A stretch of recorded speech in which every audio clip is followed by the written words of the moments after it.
For Montana East Regional News, this is Emilie Boyles.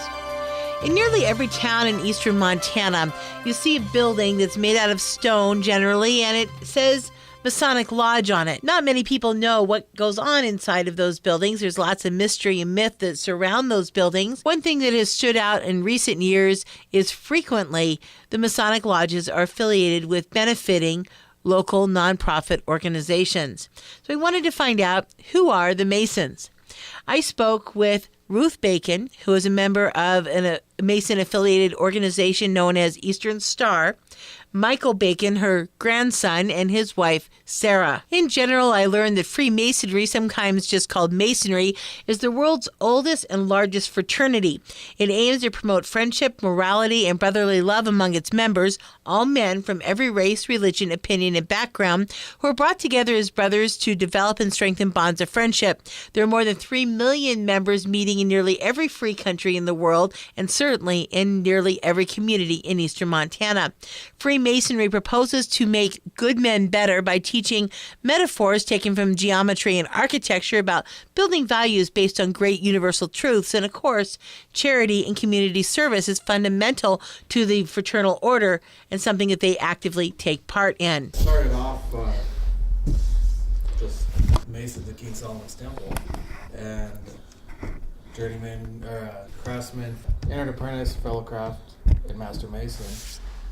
And it was just kind of like a union, I guess, so to speak. And they had their own little thing. And then, I guess as this time went on, they just started allowing more people, non-craftsmen, more of a benevolent fraternity type thing instead of a specific thing. The Order of the Eastern Star is the part of the organization that allows women, there's men also. Ruth, can you kind of explain how that works? But it wasn't until years later, and a man named Robert Morse is credited with the founding of it. He thought that women should have the opportunity to belong to an organization, take part, do benevolent, charitable things, right, and everything. Do you know about what year that was? I'd say around the 1860s. There was a lot of years in the making before the ritual was written up as it is now that's used, the Order of the Eastern Star. There's a ritual. It's biblical based, and that's been like since before 1900. And it's not a ritual, as some people take that out of context.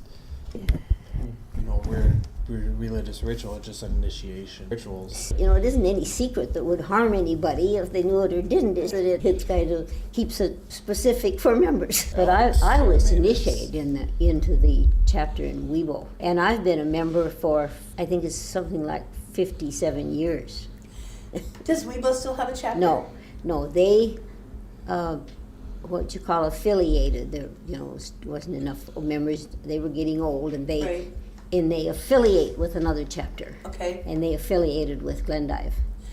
What other chapters are in eastern Montana? Does Miles City or Sydney have them? Do you know? Sydney just combined with Circle. They have one. Mm-hmm. Terry combined with us. Richie combined with us at one time. There's one in Miles City. There's 2 in Billings. 1 in Baker yet. Michael, can you explain the connection between Eastern Star and Masons? The connection is, in order for a lady to be an Eastern Star, she has to be her relative affiliated as a Master Mason in good standing. Brother, father, brother-in-law, cousin, nephew. And it's the only fraternity in the world, where both men and women, where women's group like that, where the men belong to. Yep. To have Masons in the Eastern Star. Sara, coming from a strong Christian background, you were introduced to Masonry and Eastern Star through your husband and his family. Tell me about that transition for you. I was really skeptical for it, but again, I did my research. I didn't just, expect people to give me the answers. I looked into it, and I told Michael, I said, if I join and I don't like it, I said, God comes first. That's my big thing. And I said, whether it disappoints Grandma or you, I'm not going to stay in it if I don't agree with it. So getting involved as somebody who didn't grow up in a family that participated. Was it any different than joining any other club, a quilting circle or a women's group somewhere? There's nothing that I wouldn't do. And like I said, with this group, it's anytime that something with families come up, both sides have supported it and said, no, you need to be there.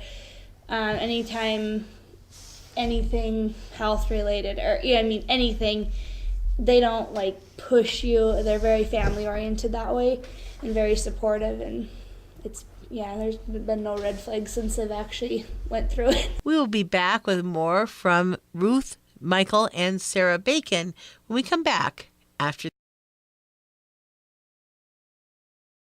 Montana East Regional News with Emilie Boyles is produced by Marks Group Broadcasting. You can listen weekdays in Glendive, Forsyth, Miles City, and Sidney, Williston, and Dickinson, North Dakota. Find Montana East Regional News on television on KXGN CBS and KXGN NBC. You can also keep up with breaking news and great regional events. Find Emilie Boyles on Twitter and Facebook. Welcome to your daily dose of reality. It's not just the girls playing dress up these days. Sources say lots of boys like to imitate their dads too. A warning to all parents, imitation is the sincerest form of flattery. So just remember, your kids are watching. So try not to pass on any bad habits, like this, or smokeless tobacco. Chew on this, guys. Arr. Smokeless isn't safe.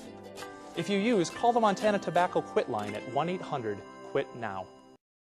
If you're just joining us, we are speaking with Ruth, Michael, and Sara Bacon.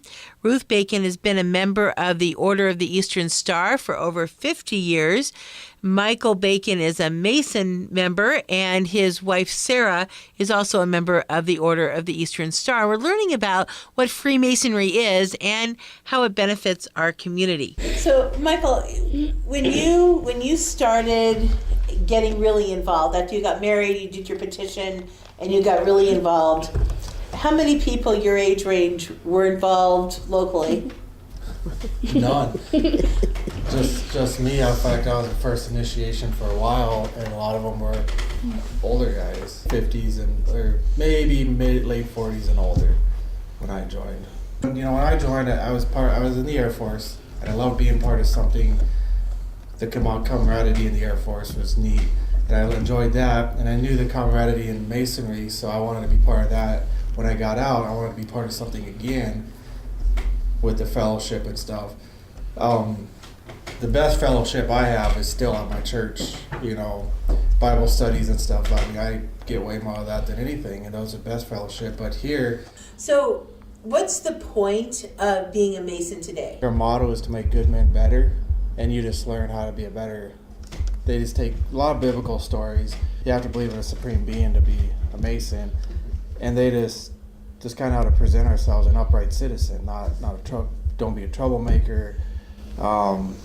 Take care of your family. That's part of the on the petition that we're supposed to. People interview us are supposed to make sure that we have a decent. I mean, you don't have to live in a luxurious house, but right. That you could tell that you're providing for your family, you're being a good person, a good husband, a good father, and so they're just trying to make better citizens, or not make better citizens, but encourage men to be better citizens. And then also the stuff we do for the community. I mean, it's neat being part of something that, and then also I like being part of something ancient, the historical part of it, and seeing, George Washington was a Mason, and being part of something that these famous people are part of. And then also the fact that Masons take care of each other. Story, during World War II, an American was captured and did one of the signs for Masonry. A Japanese recognized it and realized he was a Mason also in Japan, and he took a little better care of that prisoner of war because they were both brothers Masons, and so they just look out for each other. So that's another thing to have. They do. Both organizations take more or less of an obligation to look out for each other. Yeah. As you talked about encouraging other men to be strong leaders in their families and in their community and good citizens. How many young men do you have now under 40? Oh, I'd say a good 10. So over about a 3-year period. The Masons recently, locally, gave $500 towards the local spelling bee. They've also pledged $12,000 per month for a year to the Dawson County Boys and Girls Club. There's lots of other things that the Masons have been doing just in the recent years to benefit the community. Can you tell me about some of those things? Dropped off an e-reader the other day for a school, and a kid overheard when I was explaining to the teacher that we're doing e-readers instead of bikes, and the look on her face was like, I gotta win that. And then people who needed shoes would call a Mason or talk to somebody who knew a Mason, and they could get a hold of one of us, and we can come in and let them pick some shoes. We've also donated shoes to Watch East when some of those people get out. They don't have shoes, and so we've donated a lot to them. And then some cool kids would sometimes bring their kids over. It's called Classroom Wishes, and it kind of mirrors the KTVQ2, one classroom at a time. And then once a month, a small committee of the Masons get together and pick one. Every year, September, October, November, depend when we vote on it, we'll give the school $250 and say this is designated for kids who are coming to school and can't afford school supplies. Go and buy them a box of crayons with this money. Go and buy them a coat with this money if needs be. Just another thing to help people out there in the community is we've been bringing in assemblies for the schools in the community every year. For the last 3 years, twice we brought in Rachel's Challenge, and then in December we brought in the bullion message. And this is offered to this Ritchie and Weebo because we hold their charters, and then all the middle school and high school free of charge. They don't have to pay for any of the costs. We pay 100% of the cost of these speakers. Now, with the Eastern Star, you've told me that you have to have someone in your family that is a Mason. So if you're a man out in the community and this has piqued your interest, what does somebody have to do to become a Mason? Well, Masonry, you just got to talk to a Mason. Their kind of quote is to be one, ask one. I mean, we don't go out, like she said, hey, do you want to be a Mason?